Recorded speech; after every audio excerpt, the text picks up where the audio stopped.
I've got some things that need to be said about the media's coverage of Democrat attacks on ICE operations. But first... This is Dr. T. Just listened to a video of a guy expressing the true sentiments of white people. White people are tired of this shit.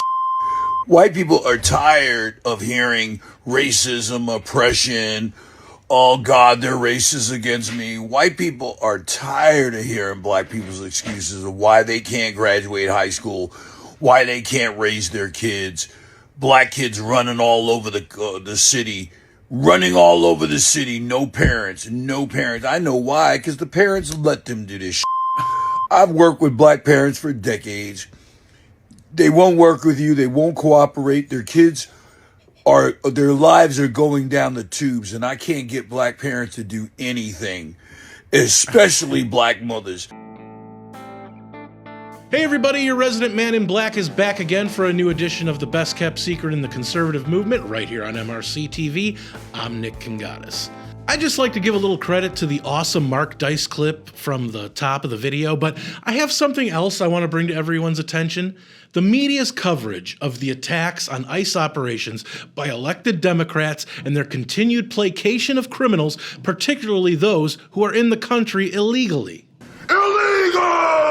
So we have two recent examples that you've probably heard about in the last week or so. One in Newark, New Jersey, and the other in Worcester, Massachusetts.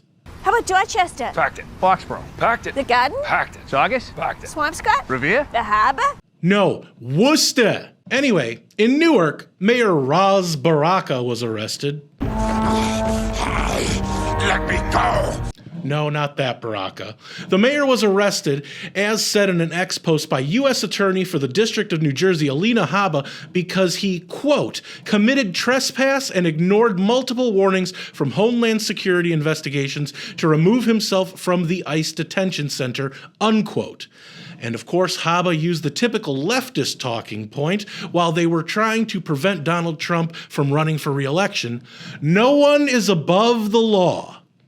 As for the establishment propaganda media, they played their typical defense from their playbook for Baraka and fellow Democrats who not only trespassed, but allegedly, quote, assaulted and slammed ICE agents according to DHS, unquote. Look at these headlines. CNN, Democrats involved in tense encounter at ICE facility say Trump administration is trying to intimidate them.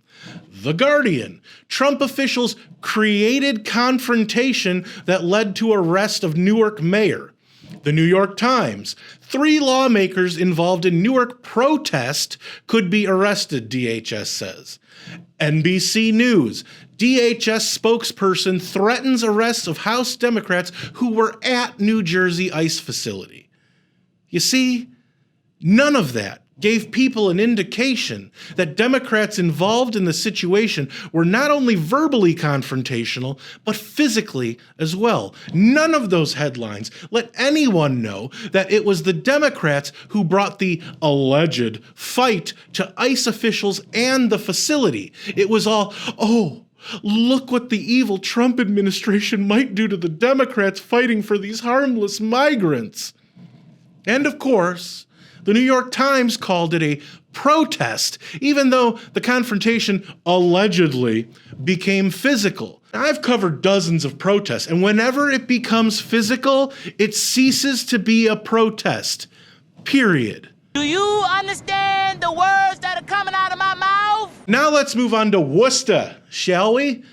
That whole situation stems from ICE arriving to arrest Ferreira de Oliveira, who DHS says, quote, is an illegal alien whom local police recently arrested for assault and battery with a dangerous weapon and assault and battery on a pregnant victim, unquote. She sounds hideous. So it was initially reported that local residents clashed with ICE agents while they tried to arrest the woman. But now it's coming out that it wasn't just people in the neighborhood clashing with ICE. One of the suspects in the situation is a woman named Edel Hoxhodge. I don't know. Reportedly, she represents Worcester's District 5. The Worcester Police Patrolmen's Union said that she, quote, participated in the conduct of the unruly crowd and eventually assaulted both Worcester police and federal law enforcement officers on the scene. Her behavior also emboldened others to act in this manner, unquote. So not only did this Albanian refugee, whose last name I'm not going to try to pronounce again, incite others to confront and possibly assault local and federal officers, but she allegedly did some of the assaulting herself. I wonder how the legacy media played this one. CNN. ICE arrest sparks chaos as crowd tries to intervene in Massachusetts. CNN, by way of ABC7 Chicago. 2 arrested when crowd tries to interfere with Massachusetts ICE operation. NBC Boston. Family breaks silence after chaotic ICE operation. And Boston.com. 2 arrested after neighbors try to stop ICE agents from detaining Worcester mother. Uh-oh, looks like Boston.com is trying to start another Maryland man hoax with their Worcester mother headline. And NBC Boston trying to make the family of the woman arrested look like the victims for their wonderful, totally law-abiding mother. Oh, and CNN, the crowd merely intervened and interfered with the ICE operation. No mention, even in the sub-headlines, of their incitement and assault on officers. I forgot one other aspect of the story. Another woman who was arrested was 38-year-old Ashley Spring. Now, why is she someone of note? Well, she reportedly is running to be on the Worcester School Board. You can't make this stuff up, folks. So what have we learned this week? As people like Steven Crowder and Timcast IRL's Phil Labonte regularly say, you don't hate the media enough. I'm not just straight up going to call the establishment propaganda media liars. No, I would never do that.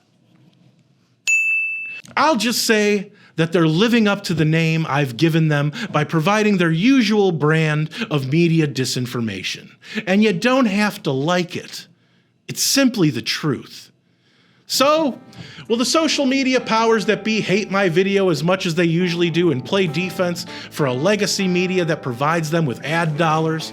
Or were these simply things that needed to be said? Let me know what you think in the comments, where I do read most and reply to some. And don't forget to subscribe to our channel on Rumble and hit that like button.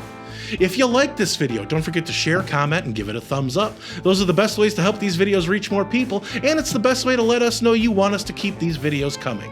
Subscribe to our channel and hit that notification bell so that YouTube might actually let you know when MRC-TV comes out with a new video if they haven't censored it or taken it down yet. Like us on Facebook, check out more of our work at MRCTV.org, and if you want to support our content and the conservative movement, head on over to MRC.org/donate to help us out, since we're a nonprofit and couldn't do what we do without all of you. For MRC TV, I'm Nick Kangadis.